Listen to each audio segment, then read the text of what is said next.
Saudara dan saudariku yang kasih, Salam, selamat berjumpa dengan Renungan Harian Iona, Inspiration of New Apostolic. Damai sejahtera Tuhan Yesus Kristus menyertai kita.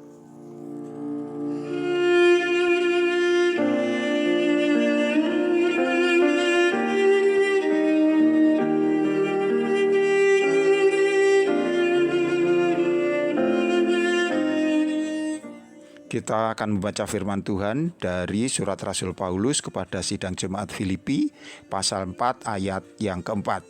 Bersukacitalah senantiasa dalam Tuhan. Sekali lagi kukatakan, bersukacitalah.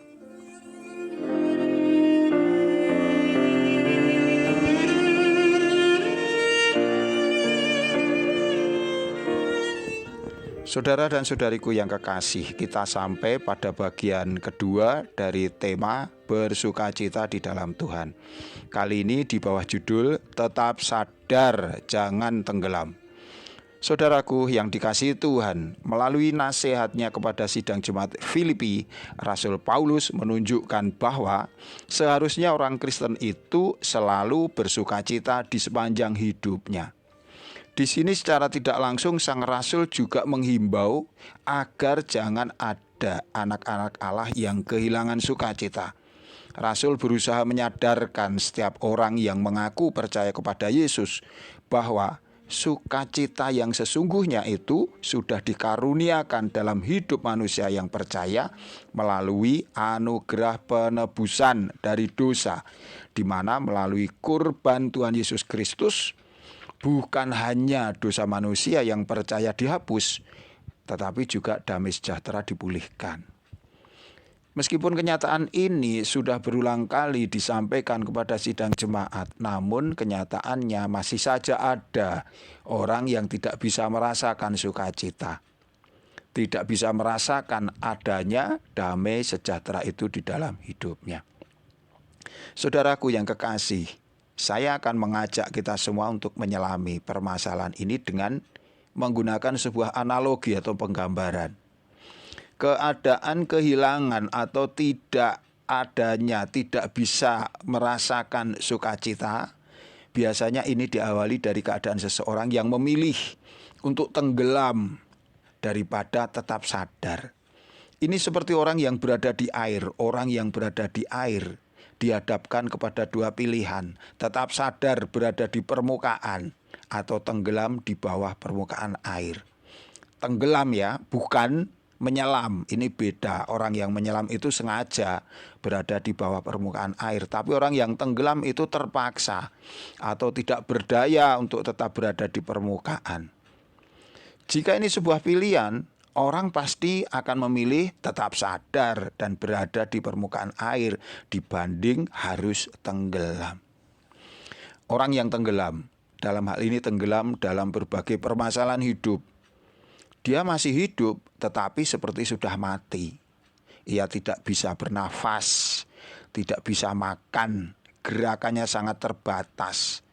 Ia juga kesulitan untuk bicara, apalagi untuk berteriak. Ia merasa sendiri, tidak ada teman. Ia ingin terus bergerak, tetapi bahkan lama-kelamaan tenaganya habis. Jika orang yang demikian ini tidak segera menemukan pertolongan, maka keselamatannya akan terampas dan ia bisa celaka. Ini adalah sebuah penggambaran yang saya sampaikan sebagaimana orang yang suka berfokus kepada kekurangan-kekurangannya, kepada keberatan-keberatan hidupnya. Ia tenggelam dan terus digerogoti oleh ketakutan akan beban-beban hidup. Orang ini selalu menggerutu dengan segala kesulitan yang dia alami. Ibaratnya ia punya sebuah gelas yang terisi air setengahnya. Tetapi dia senantiasa bertanya, kok air minumnya hanya setengah, itu bagaimana? Kenapa tidak penuh? Siapa yang meminum setengahnya? Orang itu akan merasakan kekurangannya. Tidak bisa berkata, nah ini loh gelasku, ternyata masih ada airnya. Lumayanlah bisa menolongku mengatasi kehausan dan lain sebagainya. Ketika orang memilih untuk terus-menerus tidak puas dengan apa yang sudah dan masih ada dalam dirinya, maka sebenarnya orang ini sedang tenggelam. Ia tidak lagi bisa menikmati dan merasakan kebaikan-kebaikan Allah. Ia akan terus-menerus bersungut-sungut, menggerutu dan memprotes Allah. Ia tidak lagi bisa bernafas dengan lega, tidak bisa memuji dan bersyukur. Ia kehilangan semangat untuk bergerak. Ia tidak bekerja, tidak mau atau tidak bisa berbicara, cenderung tertutup dan menjaga jarak dengan saudara-saudari. Ia tenggelam, dan jika terus-menerus tenggelam, ia akan kehilangan keselamatannya.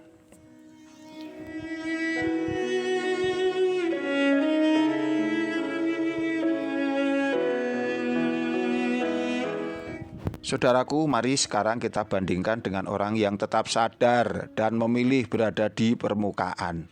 Orang yang demikian melihat bahwa apa yang ada dan masih ada itu adalah sebagai karunia dan sebagai sumber sukacita.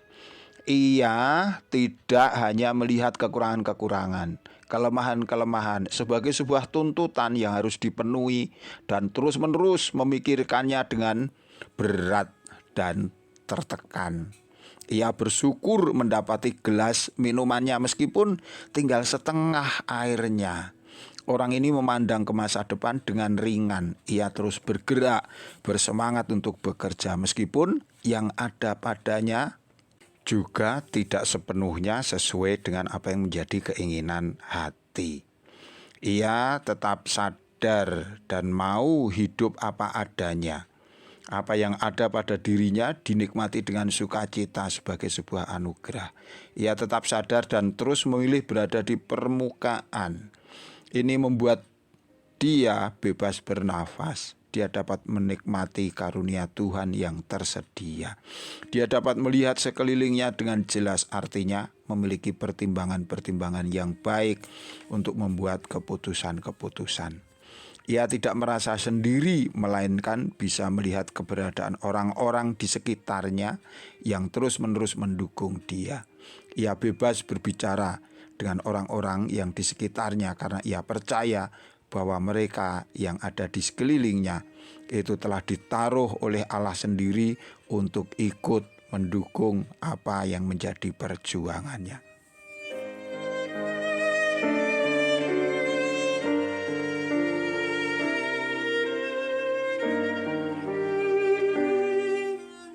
Saudaraku yang dikasihi Tuhan, sebagai orang Kristen engkau telah menerima karunia terbesar dalam hidup, yaitu Yesus Kristus. Ia adalah masa depan kita.